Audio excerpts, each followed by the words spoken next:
this Jets game is really interesting because the Jets all of a sudden maybe don't have the number one pick in their grasp. They're going to need some help to get that number one pick. So from the 513 area code, the next game is the Jets. They just beat the Rams. The Browns just got to 10 wins. How likely is it that the Browns get nonchalant looking to avenge their loss to the Steelers? It's the NFL, and now the Jets have nothing to lose with a win, which, again, feels like a weird thing to say, but that's where the Jets are right now. I thought this was an interesting question because I think it gives us a chance to talk about this coaching staff and what we've seen from them and their approach this year. And I would also argue that I do think the Jets still have something to lose because the Jaguars could certainly still screw this thing up for themselves. But are either of you concerned at all that the Browns could get caught looking ahead? No, not at all. No offense. I don't think it's a good question. No offense. No, they have the longest playoff drought in the league. If they win, they're like practically locking up a playoff spot. If they lose, they might not make the playoffs. And by the way, just keep in mind, the Jets previously had been trying. It's not like the Jets are like, well, we were tanking for 14 games, but now we won. They stink. No, I do not like trap game discussions generally, but specifically, I really do not like this discussion. The Jets stink. And whatever the Rams did, they should be ashamed that they lost that game. But Dan, as you said, it's like, okay, well, I don't know. Do you want the second pick? I think I give 0% to this. Yeah, I'm in that camp as well. I just don't think there's anything to worry about this game whatsoever. I mean, right now, the Browns are at a point where we are talking about them being able to beat pretty much anybody in the NFL except for maybe the Kansas City Chiefs and maybe the Bills too. And we can probably talk about that even more throughout this podcast. The Bills are a team that I think would give them a run for their money for sure. But right now, they're hitting their stride. They are hitting their peak. They are getting healthy at the right time. They're built so strong through the lines. They have that running game. Baker has gotten extremely hot. And, once again, you're getting Denzel back. You got Austin Hooper back. So their timing is impeccable.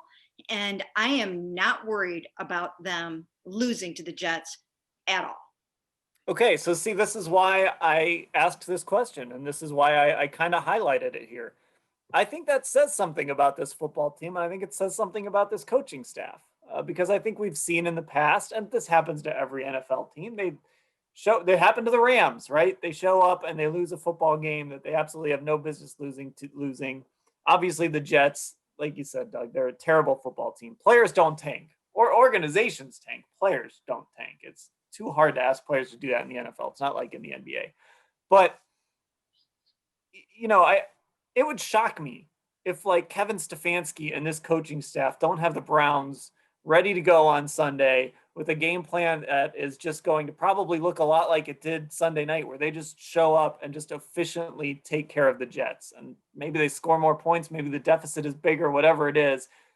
I think it says something to me about this coaching staff and this team that I would be absolutely stunned if it was even close on Sunday. I just don't see this team being unprepared and unable to just go in and do whatever they want, and not just because of who they're playing.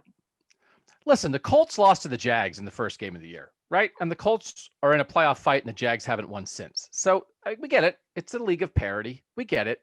But Dan, I got to say, some of the stuff, I mean, at some point, for you to say like, to express it that way, it's like, I feel like that's still that scars of the old Browns, right? That, well, you used to be worried that the Browns would lose to a bad team. Like, yeah, because the Browns were bad.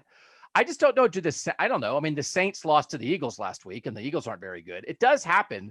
But when you're a winning team, I don't know that winning teams and their fans and people around them go around thinking like, wow, I'm really impressed that like they didn't lose to a horrible team. Like at some point, like you say, for you to say it says something about the Browns and this staff that like you're not I don't know what, like they're competent, that they're normal. I mean, this is how it's supposed to be.